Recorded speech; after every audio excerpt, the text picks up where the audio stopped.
ओम नमो नारायण। मैं शिवधाम सरकार नासिक महाराष्ट्र से बोल रहा हूँ।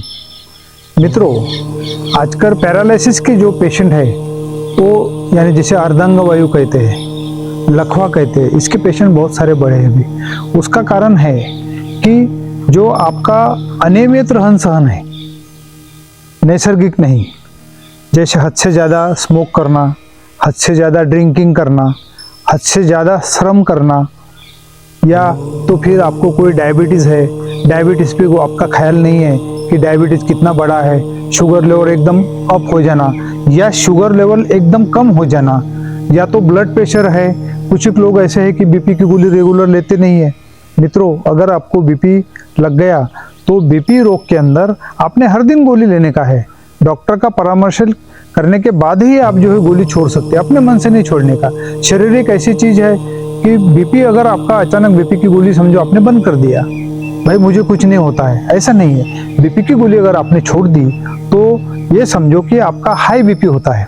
हाई बीपी जब बढ़ता है आपका, तो आपके मस्तिष्क के अंदर की जो ब्लड वेन्स होती है वो फट जाती है।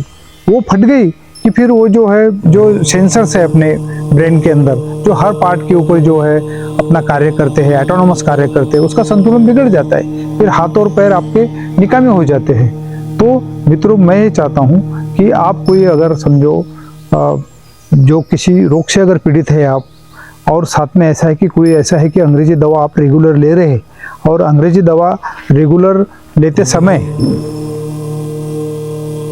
वो दवा बंद करना है या उसका डोज कम करना है, डॉक्टर का सलाह लेना बहुत जरूरी है। आप अपने मन से बंद मत कीजिए, तो उससे भी आपका पैरालिसिस का शिकायत बढ़ जाता है। तो ये पैरालिसिस स्वतंत्र बीमारी नहीं है। यह बीमारी जो अति शोक, जागरण, अति धूम्रपान और ये गोलियों का जो है डॉक्टर की सलाह नहीं लेने के बाद सेवन करना, इससे आपका ब्रेन के ऊपर जो है, ब्रेन मस्तिष्क के अंदर प्रॉब्लम हो जाता है। एक बार अगर पैरालिसिस हो गया तो उतना आसान नहीं उस पेशेंट को कवर करना। तो इसमें आयुर्वेद के अंदर हमने हमारे शिवधाम सरकार में जो पैरालिसिस के पेशेंट है, आप जो है सबसे पहले जो आपने थोड़ी जो इमरजेंसी ट्रीटमेंट है एलोपैथी की, वो करने के बाद हमारे आश्रम में आप पैरालिसिस पेशेंट को 1 महीने के लिए रख सकते हैं, 15 दिन के लिए रख सकते हैं। और यहाँ पर उस पेशेंट का जो है आयुर्वेदिक पद्धति से, जैसे पंचकर्म बताया है, पंचकर्म के अंदर जो है स्नेहन, स्वेदन, मसाज, फिजियोथेरेपी, स्टीम, ये बहुत सारा जो है उसमें क्रिया होता है। साथ साथ में मंत्र चिकित्सा भी होता है। तो ये हमारे शिवधाम सरकार में इसका हमने जो है पूरा व्यवस्था किया है।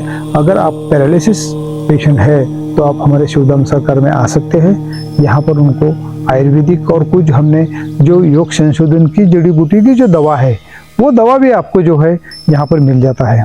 तो इसमें एलोपैथ में तो कुछ उसमें जो है बाद में 100% क्योर का कुछ नहीं है, लेकिन यहाँ जरूर आपको आयुर्वेद के अंदर जो है उसका सोल्यूशन मिल जाएगा। यहाँ पर जो है रोगियों को, जो पैरालिसिस पेशेंट है उनको, रोगियों को रहने के लिए एक रूम दिया जाता है। वहाँ पर उस रूम के अंदर जो है एक उसका असिस्टेंट या कोई रह सकता है। यहाँ पर एक हमारा जो है टोटल ऑर्गेनिक यहाँ पर खाना मिलता है, और जो है जड़ी बूटियों के जो नुस्खे हैं उसके हिसाब से आपको दवा दी जाती है। और हमारा बहुत ही ट्रेन स्टाफ है यहाँ पर कि जो है मसाज करना, नस्य करना, यह सब क्रिया जो है वो करते हैं। फिजियोथेरेपी इसमें बहुत ही अच्छी जो है काम करते हैं। तो आप जो है इसका लाभ उठाइए। हमारा वेबसाइट है www.shivdhamsarkar.com, या तो फिर नीचे नंबर दिए है, वहाँ पर भी आप आके जो है एक जानकारी ले सकते हैं। लेकिन आप नंबर लगा के आना है।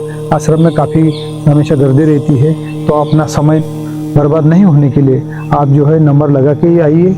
और इसका जो है पैरालिसिस रिहेबिलिटेशन सेंटर जो हमने बनाया है, ये 100 बेडेड है, 100 बेडेड है। तो इसका आप लाभ उठाइए। ओम नमो नारायण।